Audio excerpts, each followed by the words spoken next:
po, ito po yung ating fried chicken. Kung makikita nyo, oh.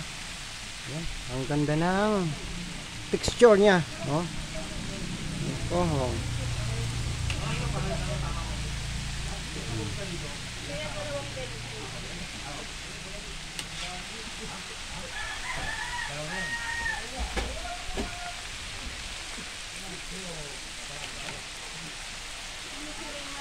Yan.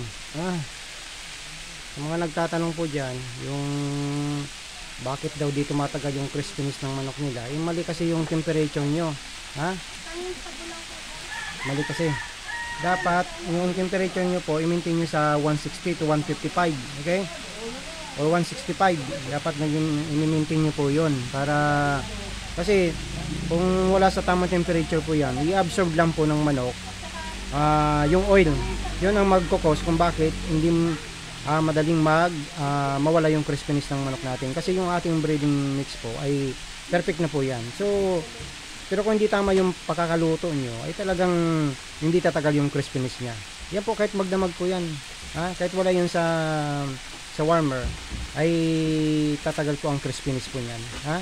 So sa mga may issue na hindi raw tumatagal yung crispiness nya, mali po yung settings ng temperature nyo. Dapat po 160 to 165, i-maintain nyo po yan.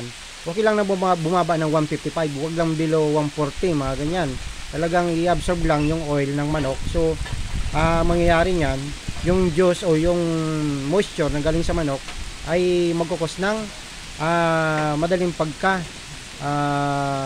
hindi na crispy yung manok. Okay, so i-maintain nyo po yung temperature. Saka ang gawin nyo yung dry with dry method, o kaya with dry method. Yan, tumatagal po ang crispiness niyan, kasi yung ating breedings po ay perfect na po yan. Talagang matagal pong mawala ang crispiness nya kahit wala po siya sa warmer. Tapos isa pa pong tip, kailangan pahanginan nyo muna.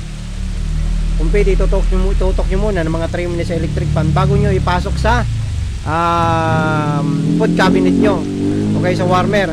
Kasi po yung moisture po nyan, yun din ang magkukos ng madaling pagka-wala ng crispiness ng manok natin.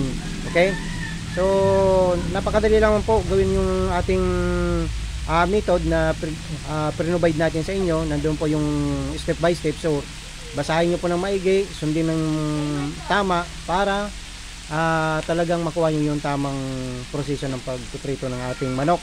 Okay, so kung may mga katanungan po kayo sa ating mga customer po dyan, message nyo lang po kami sa Facebook page namin, sa Master Vic Noc Food Stall. Kasi yung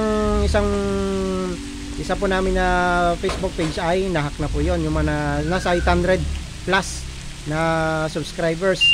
So